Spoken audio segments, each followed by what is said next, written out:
우리 오늘 세 번째 기도의 내용으로 삼을 것은 우리가 나눌 것들이 굉장히 많은데 먼저 기도의 선물, 기도를 우리가 하면 어떤 선물을 하나님 앞에 받을까? 우리가 기도의 유익이라고도 말을 할 수가 있겠는데 그 부분을 먼저 우리가 좀 나누고자 합니다. 오늘은 기도의 선물이 많은데 그 중에서 새로운 시선이라고 하는 것을 먼저 나누고자 합니다.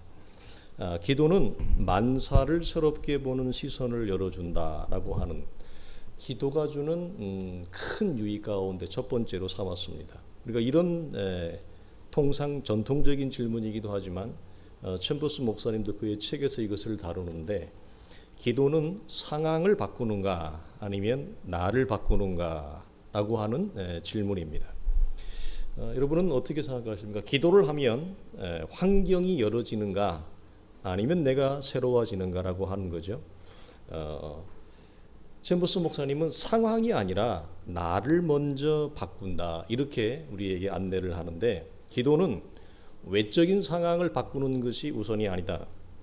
그 무엇이냐? 나라는 존재와 성향을 시선을 바꾸는 것이 우선이다 이렇게 얘기를 합니다. 그래서 대부분 우리는 기도해도 우리 현실에서 경험하는 것은 뭐냐면 상황은 대부분 그대로 유지가 되어집니다. 그러나 기도가 주는 놀라운 선물은 뭐냐면 보는 시선을 달라지게 합니다. 이게 기도가 가져오는 놀라운 변화된 힘인데 이것을 우리 인간의 관점에서 챔버스 목사님 설명하면서 사람이 사랑에 빠지면 상황과 조건은 바뀐 것이 없음에도 불구하고 사랑하는 대상 때문에 모든 것이 변화된 것처럼 느끼는 것과 같다고 얘기를 합니다.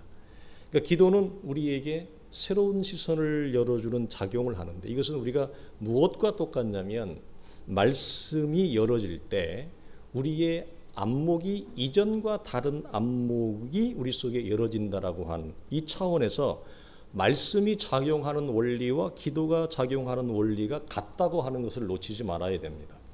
이 지점에서 기도하는 사람과 기도하지 않는 사람의 차이를 이렇게 우리가 말을 할 수가 있겠습니다. 기도하는 사람은 그 악한 상황, 악한 조건 때문에 변화한다. 그러나 기도하지 않는 사람은 어떤 상황에도 불구하고 변화되지 않습니다. 왜냐하면 기도하지 않기 때문에 그러는데 기도하지 않는다고 하는 것은 그에게 좋은 삶의 조건이든지 아니면 악한 조건이든지 어떤 조건에도 하나님을 구하거나 찾지 않기 때문에 그에게는 좋고 나쁜 삶의 조건이 똑같아요. 변화될 수 있는 그 어떤 조건도 없다. 그렇게 얘기를 합니다. 그러면서 기도하는 사람은 변화되는 이유가 상황 위에 서게 되어지지만 기도하지 않는 사람은 상황에 깔리게 된다. 그리고 상황에 숨막히는 자리에 떨어지기 때문이다. 이렇게 얘기를 합니다. 그러므로 기도는 하나님의 성령의 도우심을 받아서 하는 건데 성령의 도움을 통해 우리가 언제나 상황 위에 설 수 있도록 상황 위에 머물 수 있도록 우리를 지키고 도와주는 놀라운 역할을 우리 속에 하게 되어지는 거죠. 그래서 시편에 보면 수없이 많은 하나님의 사람들이 삶의 이 모양 저 모양이 악한 조건 정말 생명의 위협 속에서 그들이 기도를 통해 공통적으로 고백하는 것은 뭐냐면 내 발을 사슴과 같게 하사 나를 높은 곳에 반석 위에 세운다고 하는 것이 시편 150편의 말씀 가운데 수없이 반복되어져요. 그러니까 기도는 어떤 걸 가져오느냐 우리를 상황에 깔리어서 숨 못 쉬게 하는 상황 우리를 내모는 것이 아니라 나를 옥조이는 상황 위에 서게 한다. 그러므로 기도해야 되죠.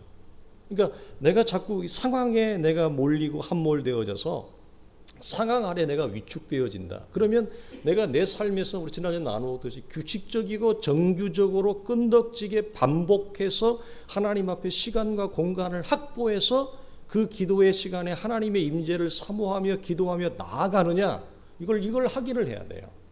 우리가 나중에 기도의 장애물 방해물도 나누겠습니다만 이런 겁니다.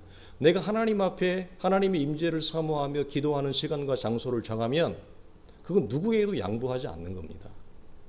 하나님하고 약속된 시간이기 때문에 아주 인생의 이머전시가 아니면 누가 나에게 약속을 하거나 전화가 와서 간만에 만나자고 한다. 갑자기 무슨 일이 생겼다. 안 하는 것입니다.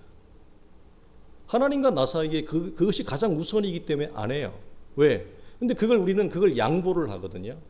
그러면 우리는 하나님 앞에, 하나님의 거룩한 임재 앞에 나아갈 수 있는 시간을 계속 침범을 받고 빼앗기게 되죠.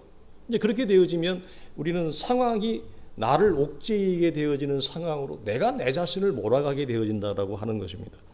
이처럼 기도는 시선을 교정해주고 작은 시선을 큰 시선으로 전환하게 만들어요. 그러니까 말씀과 기도의 작용의 원리는 똑같아요. 기도는 우리로 하여금 안목을 크게 합니다.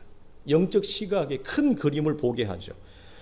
저는 이 작고 좁은 시선을 가진 성도들 중에 정규적이고 그리고 깊은 기도를 하는 성도를 본 적이 없습니다. 반대로 깊고 큰 시선을 가진 성도 중에 기도하지 않는 성도도 본 적이 없습니다. 이게 공통점입니다. 그러니까 좁은 시선을 가진 사람들의 삶의 부재가 뭐냐? 그들의 삶에 기도가 없어요. 우리는 하나님하고 약속한 시간을 사람에게 다 내줘요. 그러니까 무엇이 부재해요? 기도가 부재하죠. 말씀이 부재할 수밖에 없죠. 거저 그런 신앙적인 내용과 축에 올라가지 않는다고 사람들이 싫어합니다. 쟤는 사람도 안 만나. 밥 한번 먹자 그런데도 안 해. 이런 거죠. 근데 그들은 그것도 물론 소중하지만 하나님과의 관계에 시간을 내는 것을 항상 우선순위로 삼아요. 그러니까 깊고 큰 시선을 가진 성도들의 공통점은 뭐냐면 항상 삶의 중심에 뭐가 있느냐? 하나님을 찾는 기도의 축이 있다고 하는 거예요. 이게 없이 인간은 여러분 크고 깊은 시선을 가질 수가 없습니다. 왜? 우리는 나밖에 모르기 때문에 그렇죠. 그러니까 기도는 이렇게 크고 작은 죄를 저지르게 하는 과도한 욕구 그리고 왜곡된 시선을 모두 하나님 앞에 자꾸 끄집어 놓게 되잖아요. 우리가 기도하러 가면 하나님의 임재 앞에 가니까 바리새인과 같은 위선도 내놓아야 되고요.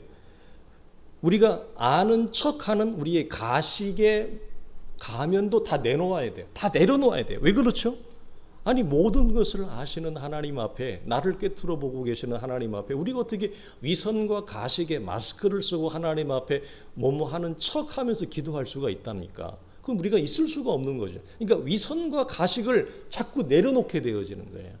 그래서 사람이 정직해지는 거죠. 담백해지는 거죠. 뭐뭐 하는 척을 안 하게 되어지는 거죠. 이처럼 올바른 기도는 자신의 실상을 적나라하게 기도라고 하는 자리를 통해서 자꾸 자기를 보게 되는 거예요. 하나님 앞에. 그러니까 시선이 조금씩 열리는 거예요. 우리는 여기서 존 칼빈 목사님의 기독교 강의의 첫머리를 열었던 대주제를 다시 마주하게 되어지는데 제가 우리 성도들에게 여러 번 말씀드렸던 겁니다. 뭐냐면 사람은 하나님을 바르게 알지 못하면 결코 나 자신이 어떤 사람인지 알지 못한다. 이게 기독교 강의의 대주제거든요. 그 이유는 하나님을 아는 빛이 누구를 비추기 때문에 그래요? 나라고 하는 존재를 비추기 때문에 그렇습니다. 그 빛은 비추는 역사가 있기 때문에 그래서 하나님을 아는 빛이 나라는 존재에 비추기 때문에 내가 몰랐던 나의 존재의 그 구석을 내가 보게 되어지는 거죠. 여기에는 이런 반대적인 역설도 있잖아요. 반대로 이런 겁니다. 그럼 나 자신을 더 정확하게 알게 되면 어떻게 되느냐? 하나님에 관해서도 더 명확해집니다. 이 둘이 항상 같이 작용을 하는 거예요. 말씀과 기도가 같이 작용하듯이. 그래서 저는 이걸 이렇게 표현하고 싶은데 하나님을 아는 그 빛이 나에게 임하고 그 빛이 다시 하나님에게 반사되어지는 거거든요. 이걸 저는 빛의 선순환이라고 부르고 싶고 이 빛의 선순환이 하나님과 나 사이에 지속적으로 일어나요. 기도를 통해서, 말씀을 통해서. 그러니까 이게 이 순환이 일어나도록 우리를 하나님과 나 사이에 거룩한 교통을 이루는 거예요. 무엇이? 기도가. 그러니까 예를 들어 오늘 본문에서 이사야가 하나님을 대면하는 장면이 나오는데 그 하나님의 영광의 임재 속에서 이렇게 얘기하잖아요. 화로다. 나여 망하게 되었다. 나는 입술이 부정한 사람이요 부정한 백성 중에 거하면서 나 같은 부정한 것이 만군의 여호와의 영광을 보았다. 이 얘기를 고백을 합니다. 자, 여러분 여기서 우리가 중요한 걸 발견하는데요. 여기서 이사야가 왜 뜬금없이 자신을 부정한 자라고 여러분 말하나요? 이사야 여러분 괜찮은 사람이었습니다. 신사적인 사람이었습니다. 여러분, 이사야가 자신을 부정한 자라고 말할 수 있는 근거는 어디 있습니까? 왜 뜬금없이 그렇게 얘기하죠? 왜? 여호와의 영광을 바라보았던 그 시선으로 자기를 보니까 부정한 자가 되는 거예요. 근거가 뭐냐? 하나님의 영광의 시선으로 자기 자신을 보니까 느닷없이 이사야가 자기는 부정한 자라고 하는 고백을 하게 되어지는 거예요. 그러니까 하나님의 영광의 빛이 비추어진 결과 자신이 부정하다는 시선이 열어진 거예요. 이사야의 시선이 어떻게 열어지느냐? 하나님의 빛을 받을 때 열어지는 거예요. 하나님의 임재 속에서 영광의 빛이 이사야에게 비춰질 때. 그러니까 그 비춰진 하나님의 영광의 빛이 이사야의 시선을 열게 한 거예요. 그러니까 이사야가 다시 그 열어진 시선으로 하나님의 영광을 바라보자 뭐라고 표현합니까? 만군의 여호와의 신 왕을 뵙는다. 이 말이 무슨 하나님이 얼마나 크신 분인지 크신 존재인지를 고백하는 이 빛의 선순환이 하나님과 이사야 사이에서 일어나는 거예요. 이게 여러분 기도예요. 그래서 기도는 우리의 시선을 새롭게 해요. 하나님의 임재의 빛 안에 거하는 기도. 그러니까 우리는 원하건 원치 않건 우리가 지난 나눠서 아무런 결과가 없다 할지라도 우리는 하나님의 임재 안에 들어가는 겁니다. 꼭 응답과 역사와 감동과 감화가 있는 기도만 하나님의 임재를 맛보는 기도가 아니라 아무런 반응이 없고 감동이 없고 무미건조하고 그래서 기도를 몇 마디 툭툭 던졌는데 더 이상 기도를 이어갈 수 없을 지경에 있는 상황이라고 하는 그 기도도 우리는 하나님의 임재 안에 있는 거예요. 기도는 항상 하나님의 우리가 보좌 앞에 나아가는 거기 때문에 그래서 하나님의 임재에 거하는 기도는 하나님을 바라보는 시선 그리고 나를 바라보는 시선을 열어준다는 거예요. 여러분 시선이 바뀐다고 하는 것은 여러분 말로 닿을 수 없는 축복입니다. 그러므로 이렇게 열어진 새로운 시선으로 기도의 자리를 떠나서 이제는 어디로 가요? 나의 일상으로 가잖아요. 나의 가정으로 가잖아요. 나의 직장으로 가잖아요. 살아가는 가정들, 우리 자녀들을 보잖아요. 내가 직면하는 매일의 일상을 그 열어진 시선으로 보게 되어지면 어떻게 될까요? 이전과 다른 시선과 풍경이 열어지는 겁니다. 그래서 기도는 만사를 새롭게 하는 시선을 열어주는 겁니다. 그런데 기도하지 않으면 이 시선을 얻을 수가 없어요. 어디에서 이 시선을 얻죠? 우리가?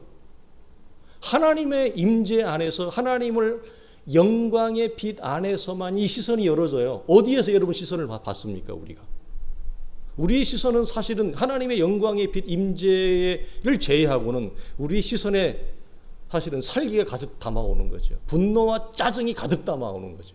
우리의 눈망울에 여러분 무엇이 담아옵니까? 오직 이 영광의 임재 안에 들어갈 때에만 이 시선이 여러분 빛이 열어지는 거지 그 외에서는 여러분 불가능하다고 하는 거예요. 여기에서 놓치지 말아야 될 진리가 있어요.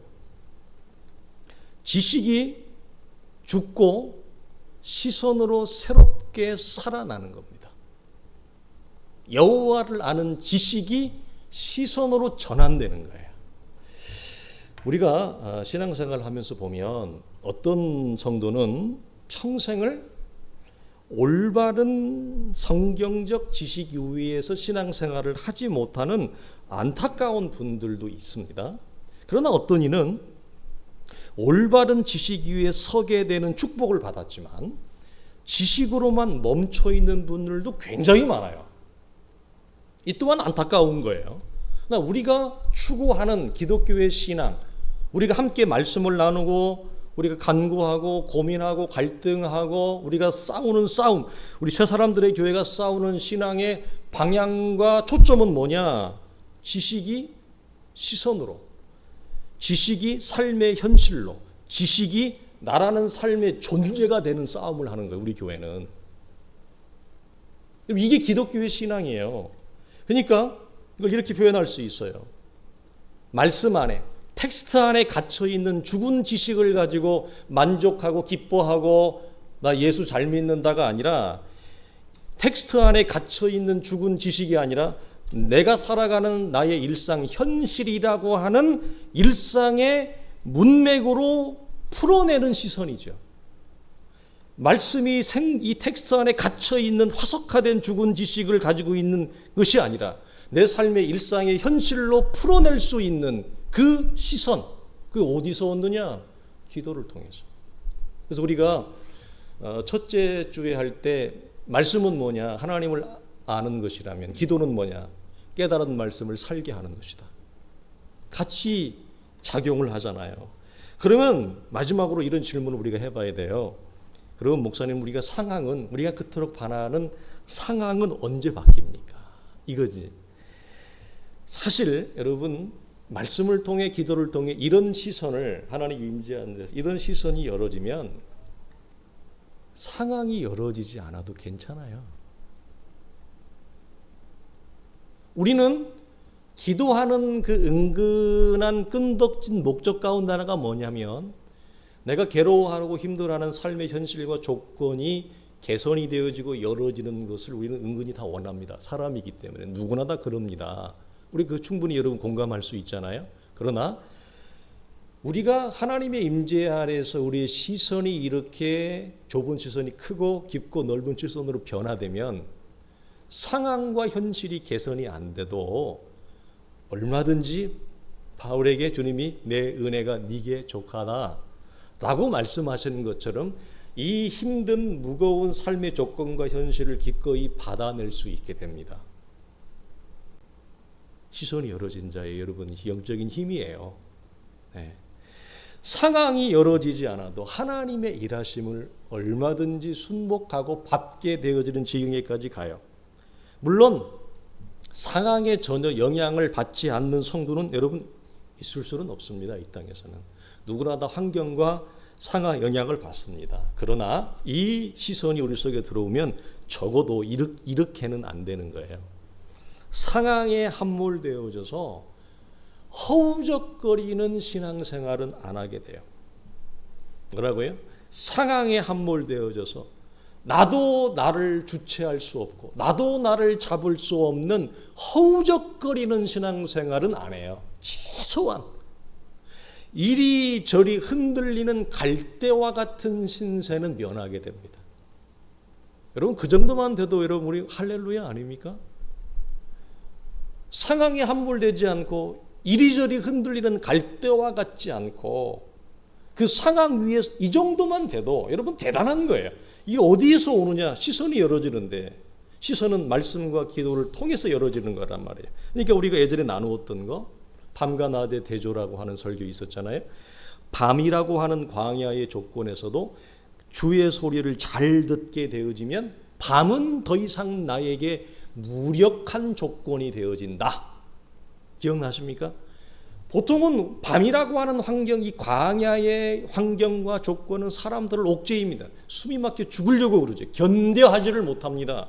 우리는 아우성을 친단 말이에요. 그러나 이 영광의 임재 아래서 기도를 통해 우리 시선이 열어진 이 정도 즈음과 상황으로 우리가 나아가면 나를 옥죄이는 상황, 밤이라고 하는 광야의 험난하고 험악한 삶의 현실이 나에게 아무런 힘을 못 써요. 바울이 고린도 교회에서 부활장에서 사망아 내 쏘는 것이 어디 있느냐. 이거 우리식으로 풀은 뭐죠? 네가 할 수 있는 거 다 해봐라. 기까지 껴. 네가 할 수 있는 게 죽음이더냐? 이 말이에요. 네가 할 수 있는 게 이 삶의 조건과 어려운 현실이더냐?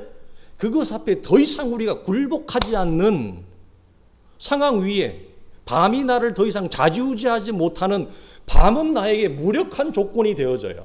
그러니까 상황 위에 쓰는 거예요, 이게. 여러분, 이게 기독교의 신앙의 위력 아닙니까? 여러분, 우리가 맛보아야 되고 추구해야 되는 거죠. 그러나 이 부분을 챔버스 목사님은 좀 더 정확하게 얘기를 하세요. 어떻게 말씀해 주냐, 우리를 안내를 해 주냐면 이렇게 얘기합니다. 기도가 나를 바꾸면 상황은 나로 인하여 변화된다. 이해가 안 되면 외우세요. 뭐라고 말씀해?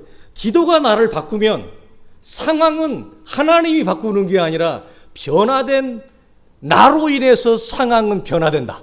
이 말이에요. 상황을 내가 바꿔요. 하나님이 바꾸는 게 아니라 변화된 나의 안목과 시선이 나의 이 옥죄어져 있는 이 답답한 현실을 내가 바꿔요. 놀라운 것입니다. 이 말씀에 여러분 놀라운 힘입니다. 그러니까 결국은 뭐냐?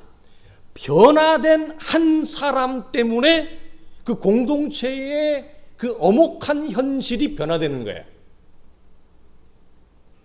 이게 하나님의 일하는 방식이에요. 하나님은 한 사람을 기다리세요. 한 사람을 찾아요. 그게 누구냐?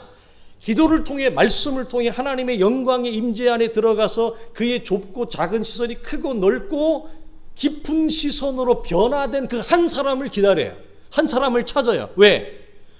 기도와 말씀으로 변화된 그 사람이 모든 사람이 두려워하는 엄혹한 삶의 악조건을 변화시키기 때문에 그 한 사람이 변화시키는 거예요.